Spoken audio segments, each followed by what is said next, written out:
Bonjour Kiwis, welcome back to my YouTube channel. If this is your first time here, subscribe, like, comment, and share. Hey, so yeah, it's another tip drill. Hey, turn up.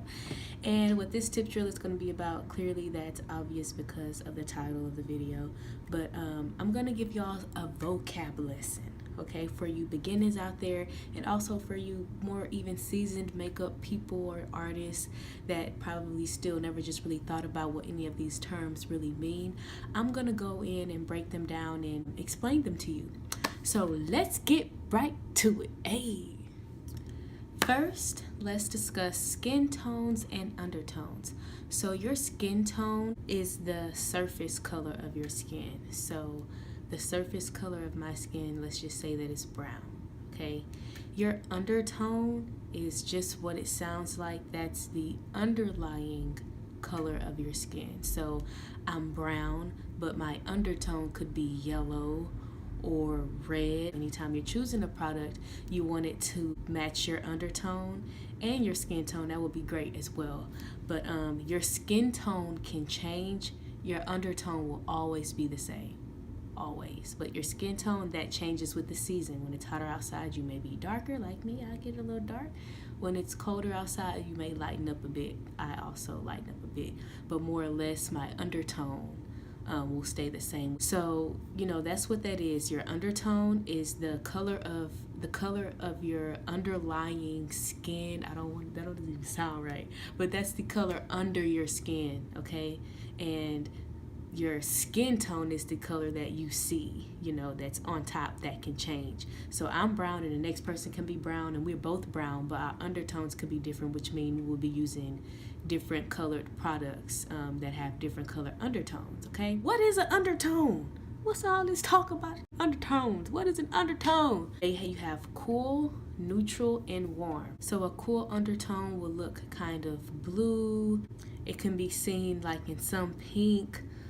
I'm not the best with cool undertones, so I really don't even know kind of what type of example to get you other than a pale white person maybe, you know, but more or less think of cooler colors. That's a cool undertone. Any colors that you would consider to be cool, you know, you could have a white person or a person with a light skin tone and their undertone can be those cool colors. Neutral, so a person with a neutral undertone is someone that can kind of delve into cool undertone things and warm undertone things. They're in the middle. I honestly don't even know what type of person this is. They balance in between blue and yellow undertone. So I mean, I would say probably more of like ethnicity wise, maybe like a Hispanic a little bit, but sometimes they can be red and they can be yellow, but more so neutral is a undertone that can kind of go both ways. Warm. Okay, so if you have a warm undertone, those are more of your yellows and compatible with peaches and oranges, reds. You know, that's, you know, brown skin. You know, I got more of a yellow undertone. And there are some different tests you can do to tell what undertone you have in particular. But that link is below in the description, and it'll help you come up with what your undertone is. But more or less, those are undertones. So that's why even though you may be brown and you or your friend are brown, y'all probably can't wear the same foundation because you may have different undertones. So anytime you hear a makeup artist say the word neutral, it could mean, you know, different things. It could go to undertones, like a neutral undertone, like we were talking about before, a person that can kind of straddle the fence between cool undertones and warm undertones. Or neutral could be a neutral color for your skin tone in particular. This huge misconception about nudes. Nudes are tailored, they should be tailored to your skin tone. That's what nude is. Think nude as in naked. And there are a lot of nudes out there that fit more lighter toned people, and you know that's not the case. So remember, when you pick a nude shoe and you're brown, your shoe needs to be brown because that's nude for you. So that could also be, quote unquote, in my mind, something that's neutral. So if I say, oh, choose a neutral lip, I mean something that balances with your skin, that's very close to your skin tone. That's another way that neutral could be used. Something that's not cool or warm, something that's not off from your undertone or skin tone, but something that is more close to your naked skin, okay? Highlight. So when you hear the word highlight, I know everybody automatically thinks about the shimmer and the big dot on the nose and the cupid's bow, and they think about that. But you know, highlight could also be used in another way. The word highlight is used is in the form of actually bringing light from your face. So that's like highlight and contour, and then you have highlighters where you want to put them in a specific area on the face to draw more attention to. Highlighter reflects light. You will want to draw more attention to the areas that you will want to enhance, which most of the time those areas are in the T-zone, but you don't necessarily have to always use your highlighters there, but for the most part, you know, that's where most people use them. But that's not the highlight that you use when you are highlighting and contouring. So that is concealer, and you're highlighting your contour, which is another term, another lesson, another thing. In that sense, the purpose of the highlight is to bring that area of the face forward. Okay, so when you're highlighting this part of your eye and, you know, these other areas of your face, your purpose is to bring those areas toward the light. When you are contouring, that is your shadow.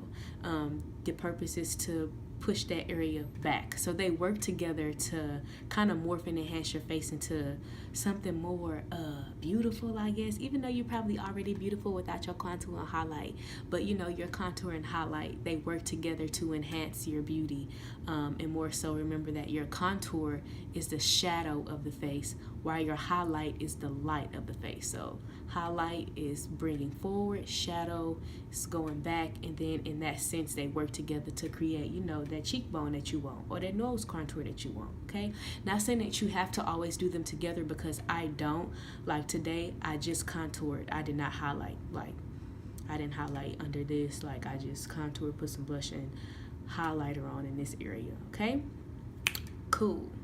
Bronzer. What is a bronzer and what do you use a bronzer for? A bronzer is just that. Think about the Tin Man, which is he's 10, he's not bronze, he's like, okay, scratch that. But bronzer is more so used, it's more of a darker tone, and it's used to make you look more sun-kissed and tanned and like glistening. Most of the times you will use your bronzer in your T-zone. Okay, remember your bronzer is not the same as that highlighter that you use to enhance certain specific areas of your face. The purpose of that bronzer is to bronze your skin and make you look more sun-kissed and more tanned than what you really are. Whereas that highlighter, that purpose is to enhance specific areas of the face where, you know, it can be confusing because most of the time people want to enhance the areas where they bronze, but essentially they are not the same thing. So that is, you know, a bronzer. Okay, it's darker and it's used to make you look like the sun kissed you and blessed you twice. Whereas that highlighter is used to, you know, the bronzer reflects light as well. They both do similar things, but they're used differently, and your highlighter that you use to highlight specific areas is not going to be darker than your skin. It's going to be very shimmery and probably lighter than your skin because you want to bring attention to specific areas. Whereas that bronzer is something you can use like in the perimeter in your T-zone, and you'll just look like the sun was just like, good morning, baby, sunshine. Alright, y'all, so that ends the vocab lesson. If there are any other terms that you would like clarification on, or any things that I could do research on to share with you, please put that in the comments below. And one more thing, if you are confused, even still confused, because undertones can be confusing, especially when it comes to other people's undertones, just try the product on. Like, you know, putting it on, even if you don't know, can tell you a lot. Like, no, I'm looking a little gray, and try to look for the underlying portion of that. So trying on multiple foundations, you know, at once to see the different undertones in them and how they look on your skin. You will be able to tell like, oh, this is a little bit too red for my skin. This is a little bit too whatever, you know, for my skin, or olive, or whatever else you have. So if all else fails and you don't actually, you know, you can't actually spit the undertone knowledge, at least get hands-on and test some things out. Go to Sephora and try some different things, and then see how that works for you, because that honestly is what has worked for me is actually doing things myself. So if anything, I can put something on your face and be like, that ain't gonna work, cousin, that ain't gonna work, let's try that again. And also just watching other YouTube videos and watching other and reading other things about what undertones are, because I know they can be difficult for people to understand. But yeah, y'all, that's all that I have.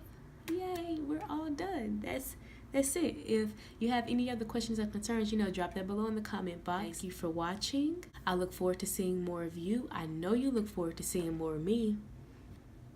I know you do. I hope your day is as great as mine. And seize the day, okay?